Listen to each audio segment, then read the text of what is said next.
Hello, everybody. My name is Brooks, and we're doing something a bit different. It's not Beyblade, it's not Geometry Dash, it's not a game. It's a simple predictions video. We're going to be today, or at least me, I'm going to be placing my predictions on the 2022 F1 grid. Now, this is going to be a bit different. I'm not necessarily different. I mean, every YouTuber's done it, and I'm like 6 months late. But, well, I just started doing this back in January, maybe February, but I didn't exactly want to put anything down. I really just didn't think of recording or anything, so yeah. We're gonna be guessing them. I'll put each 10 teams down. This is going on with the assumption of certain things. No exact, like, I don't know, like no extra teams joining Porsche or Volkswagen, whatever. Alright, so let me just quickly cut off the camera real quick, and I will be back in a second. Okay, so I got all the teams written down, and we're going to be rising from, starting from Haas, move all the way up, and make all the way up to Mercedes. So, let's start off with, I think really, one that I think will be interesting. I don't think we're going to see any driver change whatsoever. I think, if anything, it'll be a different feel, I guess you could say. But I don't think Mazepin or Schumacher are going anywhere. Now, why do I say both of these? Well, Mazepin, of course, isn't exactly the best driver. I'd say he's, of course, the number 2 driver. We all know that. But comparing him to what it was in Bahrain to last weekend in Austria, I think he's been improving. You know, we saw in France he even tried to overtake Schumacher, only finished like 3 seconds. Yeah, he did finish about like a minute or 30 seconds behind, but still, he didn't. He's been improving. We've seen the gap in qualifying and even the race start to dissipate a little. Same thing with Schumacher. Excuse me. But I think Schumacher, he'll stay around for next year. Only reason where I think he would go is Alfa Romeo. But we'll get into that in a minute. So next up, Williams.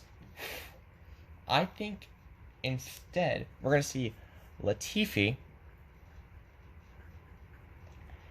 And this is a bit of a shocker, but Valtteri Bottas. Of course, I think you know where this is going for Mercedes, but I think Latifi will be maintained because of the fact he's bringing hefty change, kind of like Mazepin, but he's also been improving as well since his debut last year. He's been shown and even on point to get points, really. And heck, we saw in Imola, he got out of Q1 and everything. It was P14, or yeah, 14, right, literally behind his teammate, who was in P12, which is really good. And Bottas, he'll get kicked out of Mercedes for another driver. He'll be replacing George, of course. Alfa Romeo, this is going into the assumption Raikkonen retires. We've been going under this for a while. But we're going to see Giovinazzi and Callum Ilott. I would say Schumacher to Alfa Romeo and Ilott to Haas, but one thing I saw in the comments at one point of a post was Haas are going to be trying to retain Schumacher for a while, and plus also the fact I think maybe Schumacher will at least think, or at least have a little bit of confidence in Haas, that since they're basically all progress into the 2022 car. So I think that he'll at least have that, and if he doesn't, then 2023 he'll move up to Alfa Romeo or maybe even Ferrari. But yeah, but I think Ilott, after Raikkonen will retire, he'll become not really a number 2 driver per se, but he'll be competing against, of course, Mr. Italian Jesus himself, Giovinazzi. Giovinazzi won't really be going anywhere. Sorry about that. But I think Giovinazzi, unless something happens, or Sainz or Leclerc somehow retire, maybe Sainz would retire, but I don't think he will. I don't think Giovinazzi's going anywhere. But at the same time, I think maybe he'll at one point just get fed up being an Alfa Romeo since he's been there, 2018? He even partnered Leclerc in Alfa Romeo when he first joined. But I don't think Giovinazzi's going anywhere unless it's to Ferrari. So yeah, next up, AlphaTauri. This I want to say would be a little bit of an interesting one. This is a little pick, but I think next year's lineup will be. I can take a second to think about this. So 1 minute. Okay, so I'm back. I think they'll retain the same lineup they have currently with, of course, Gasly and Tsunoda. I actually had to think because of I think maybe Gasly would switch over to Alpine, which is a full guess. I could easily see that happening, but you'll see later why I think something else will happen. But and Tsunoda, he's been doing amazing. Made points in his debut season or debut race. Sorry, got more points than George currently in his entire career. But like he's had really solid drives. Plus Gasly, you've seen him. He's got a race win last year. Plus, I mean, I don't think Red Bull will sign him just because of the simple fact that's out the window. Man, they've got a really good lineup, and I don't see them going anywhere soon. But yeah, I think Gasly will be retained, and Tsunoda, they'll both be growing, and they will be a very strong force in the midfield, maybe even challenging at times for the top some points, maybe even to podium. Ferrari, I don't think Sainz and Leclerc go anywhere.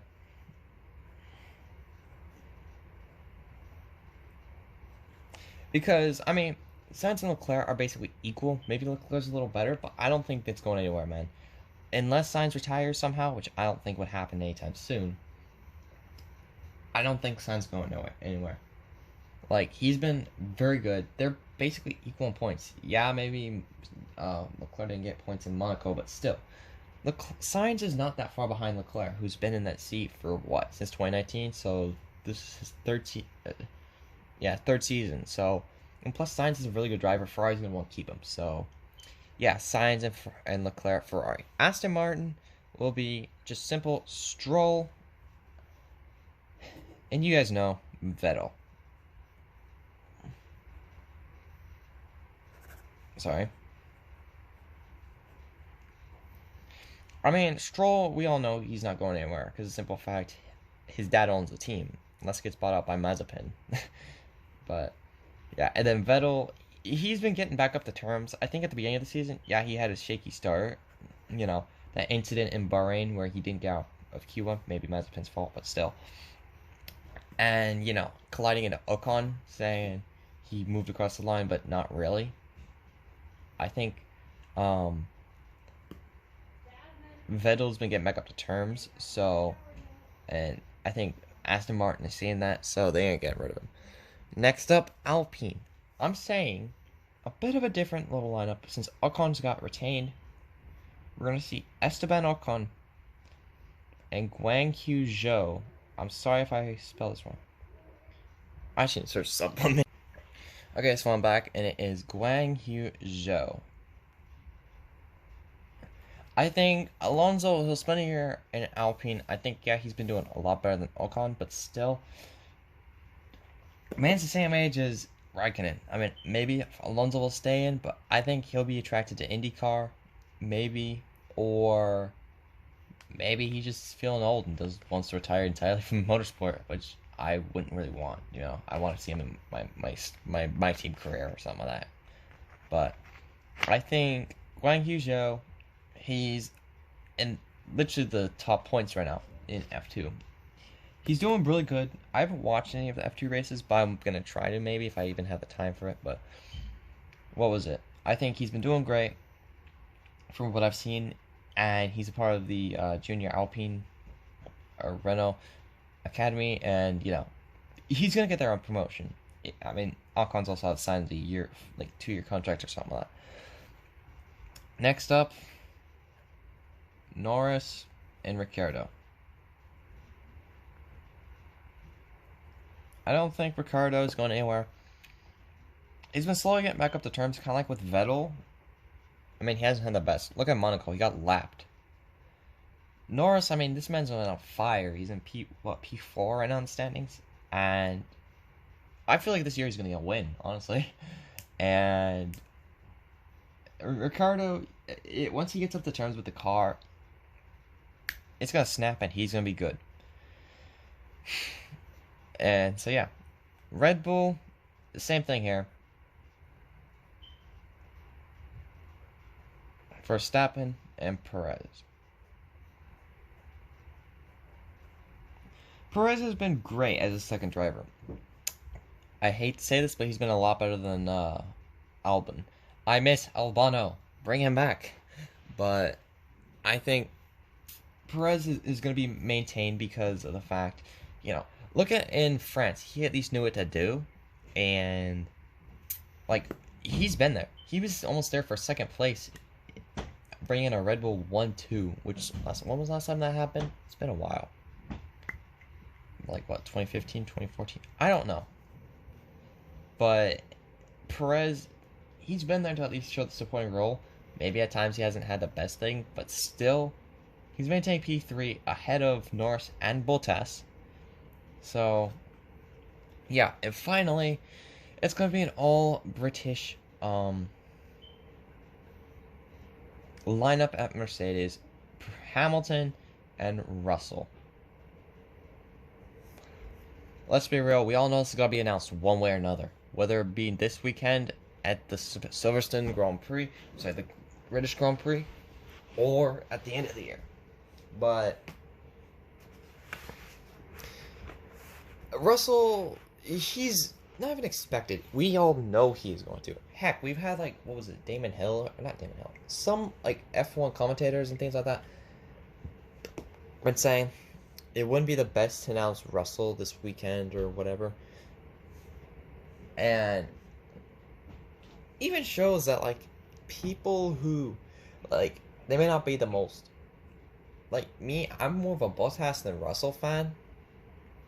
And it sucks to see Bottas leave if he does. But I do think Russell is better and he's gonna be called up. But the only thing that holds me back in saying Bottas will be held at Mercedes next year is if they think about what happened with Rosberg and Hamilton.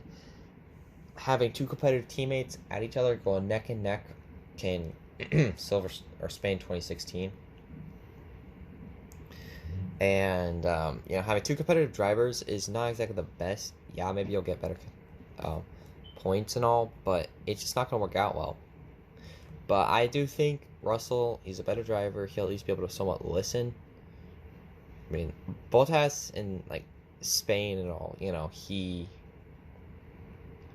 whenever he was supposed to let Hamilton by, he put up a fight, man.